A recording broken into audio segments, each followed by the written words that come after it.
Segment 2, Gold and Black Live. Tiffany Grimes joins us, and Tiffany, in as busy a weekend as you're going to have in Purdue sports, I think. Obviously the football game tonight against Oregon.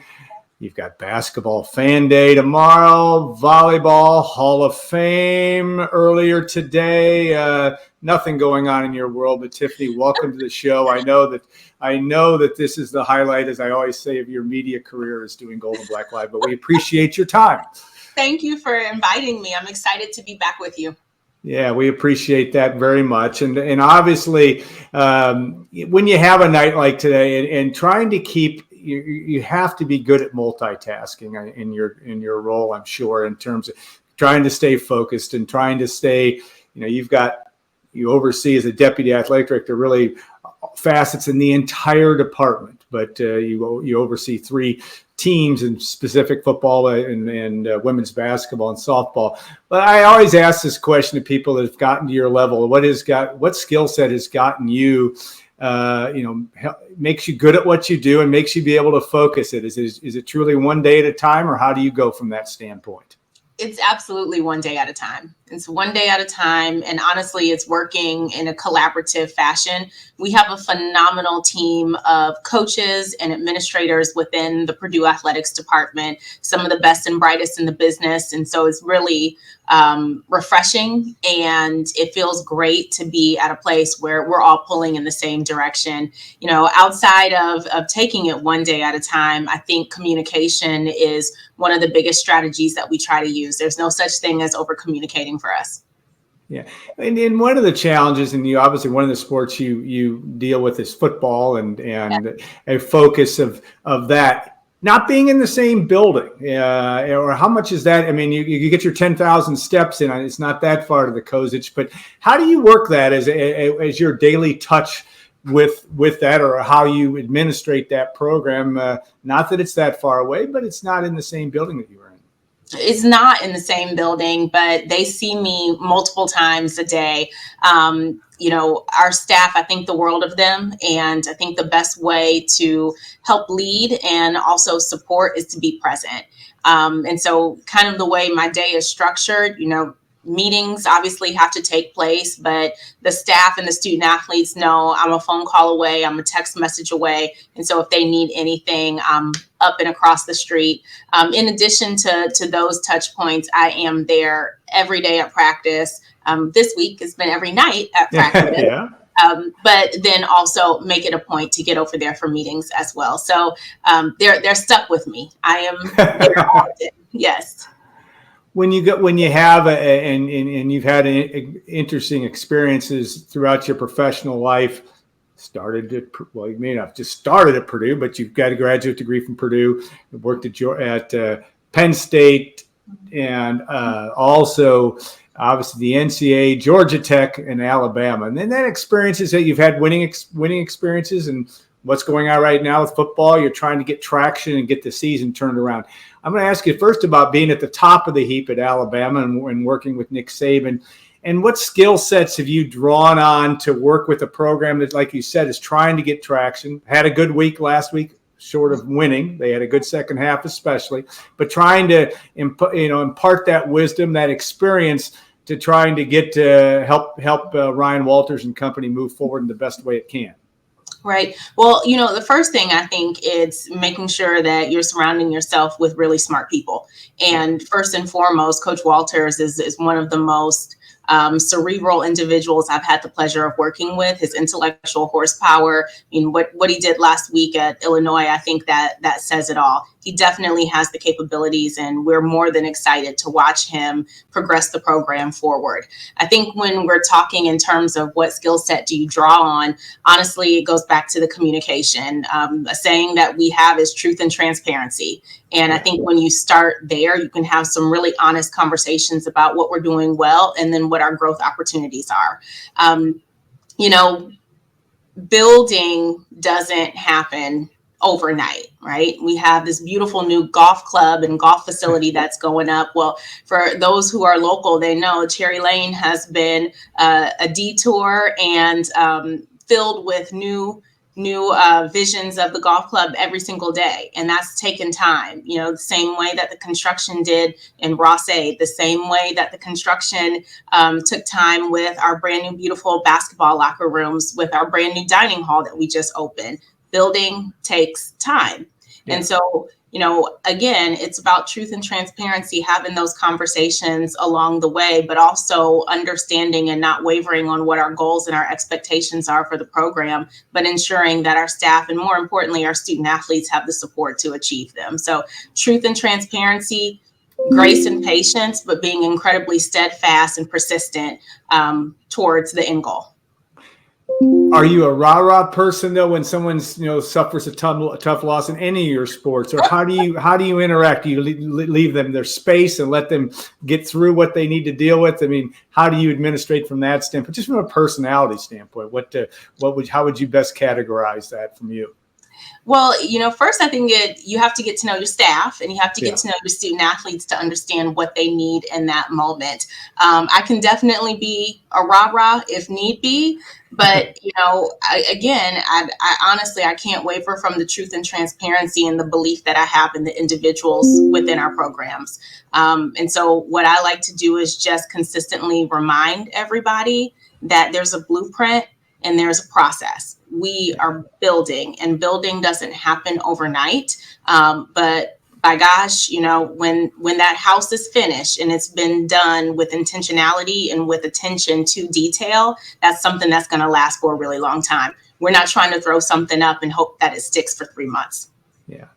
When you look at the wonderful world of social media and its impact not only on coaches, but student athletes and all that, what's your message? Again, you talk about the truth and transparency, and that's very important, but how do you focus, ferret out the noise, but also when you talk to your student athletes in the sports that you deal with and throughout the entire department, what's your message to them in terms of staying focused as they move along and dealing with those distractions, sometimes very difficult things that come up on social media? Absolutely, Alan. I think that's probably the hardest part for me. Is to see some of the things that have been written about our student athletes. They are someone's son, someone's brother, someone's cousin, and someone's friend. And so, I tend to get a little mama bear when I see things like that, because, their parents and their loved ones entrust us to take care of them during their time here at Purdue. And they are 18 to 22-year-old young people they're adults with training wheels on. And it's our responsibility to help them progress into amazing citizens that go out into the world and be successful. And so I think, when we get the luxury and the liberty to turn our TVs on Saturdays and we're watching a game, it's easy to disconnect the performance from the person. And so we do a lot of talking about, we know who they are, they know who they are, and they are more than a game. And win or lose on Saturday, we're still going to show up the next day, and we're going to love them, and we're going to pump them up, and we're going to have them ready for the next week. Now, obviously, the goal is to win, and that's their goal above all. But at the end of the day, they're people. And life is going to ebb and flow. This is a wonderful exercise in how to deal with adversity and how to keep plugging forward so that you do hit that goal. I'll also say this. We're very blessed to have strong resources within our department. We have a wonderful head of sports psychology, Dr. Andy Walsh. And so, we definitely lean on him because the mental health and the well-being of our student athletes is one of our top priorities. And sometimes during times like this, his services are a little more necessary, but it's another great way that Purdue shows up and supports their student athletes in their holistic development. Well said. When you look at, you didn't know you were on a job interview here. I feel like I'm always interviewing. Like, Tiffany, you want to tell me what you was here? But do tell. All right, so tell me in terms of the bright lights of an event, tonight's event, going to be a near sellout or sellout. It doesn't get any bigger, national television. But what makes is that the part that ignites you, or what part of your job is really the thing that says, boy, this keeps me coming back for more? My guess is it's not the bright lights, but you tell me what that is. It's the student athletes. Yeah. It's absolutely the student athletes, and it's the preparation Sunday through Thursday. Yeah. To watch them balance their schedules, to, take rigorous courses at one of the country's most high profile academic institutions. That makes me very proud. They're very, very successful students first, but then to watch them, compartmentalize that responsibility, step into the weight room, step into the training room, step onto the practice field, and prepare to the best of their abilities. That's what fuels me. That's what makes me incredibly proud, is the work that they put in behind the scenes, that many don't get to see. And I wish that was different. I wish everyone could see what's happening, 6 days out of the week instead of what just occurs on Saturday. But those young men are giving everything, and the coaches are working diligently to put them in the best situation possible so that the score reflects the hard work that they're putting in the rest of the week. I am so proud of these young men, and so proud of the culture that has been built within the football program. I am positive, and I am optimistic, and I am excited about the future. And I'll also say this: I am so appreciative of all the fellow Boilermakers who understand that and who believe in it and who show up week after week and send all of the very kind emails and messages to pump our team up and to pump our staff up. So that doesn't go unnoticed, and it's certainly not unappreciated. Yeah, and probably an important thing to sustain things in good times and in challenging times. I'm sure that's the case. All right, women's basketball. You probably will have a very short night tonight and be back. I've got a big day in Mackey Arena tomorrow. Katie Gerald's team will be signing autographs. I think it starts at 9, if I'm right. And then or that's where the practice will start. Then they'll have autographs with the men's and women's teams. But talk about Katie's development. Obviously, an extension on her contract. Finished the season strong last year in the postseason. Challenged, struggled some during the year, but give us a little bit of evaluation of what to expect not only from this team, but how you like Katie going about her day to day. So this working with Katie is one of the highlights of my career.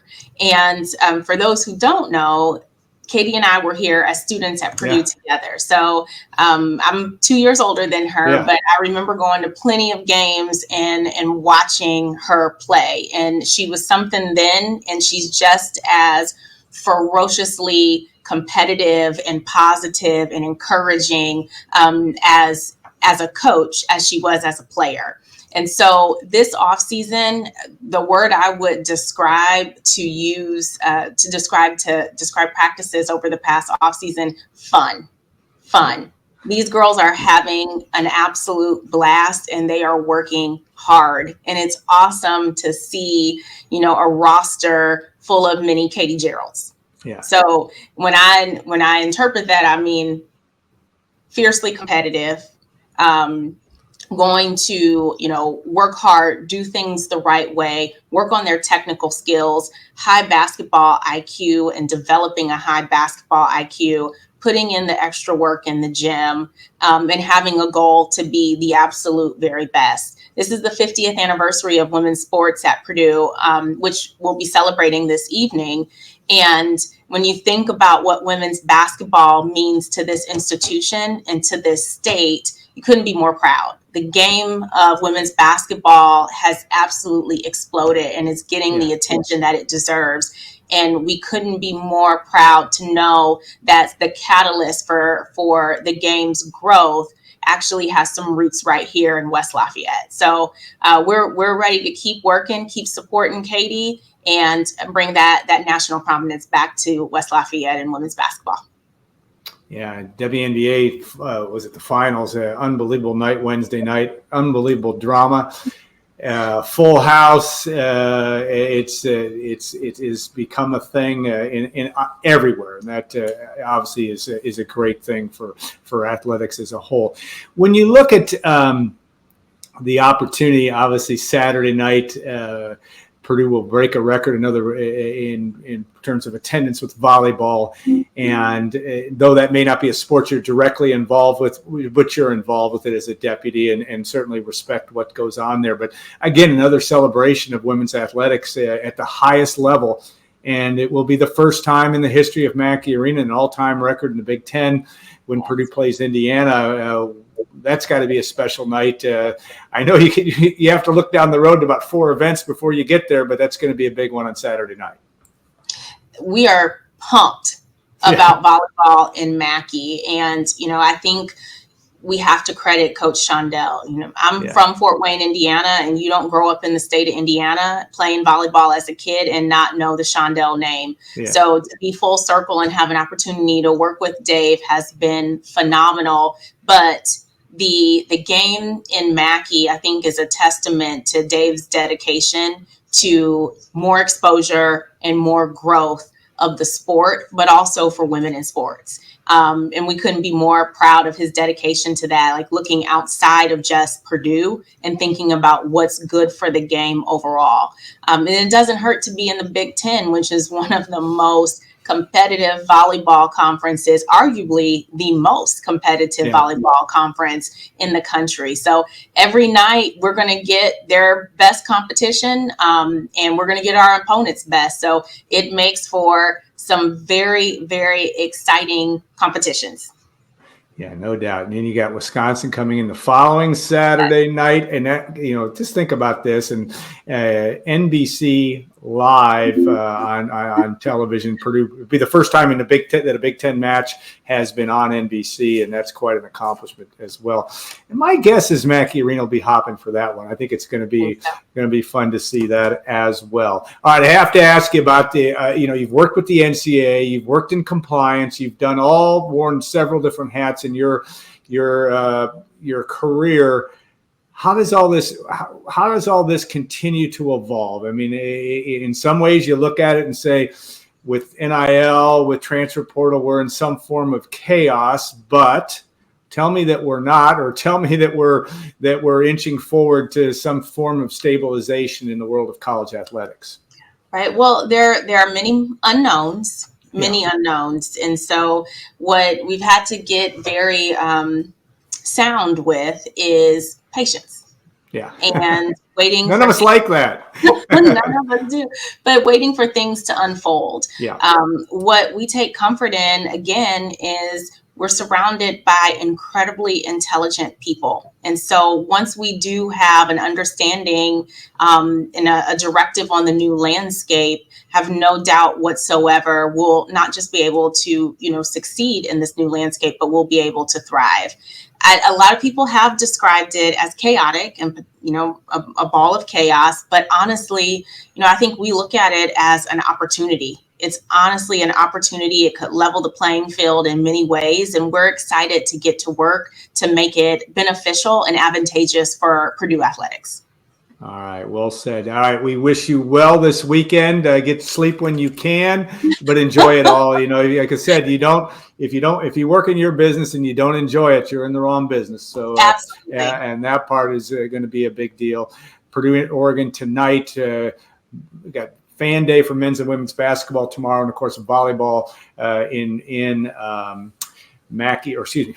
in Mackey Arena. That's correct. And we didn't even get to softball. We'll hit that next time, but that's also a program that under Coach Maggie that is making some steps in the right direction. And that I know that you're excited about that as well. So we will take a short break and talk to another busy athletics person, Chris Peliadot, who is behind the scenes in fan experience. And then some, and working on what will be I think, historic and/or busiest weekend as I can remember, at least on Friday and Saturday night, and that'll be a lot of fun to do. So stay tuned for that. Tiffany, thanks again. Good luck to you, and we appreciate your time.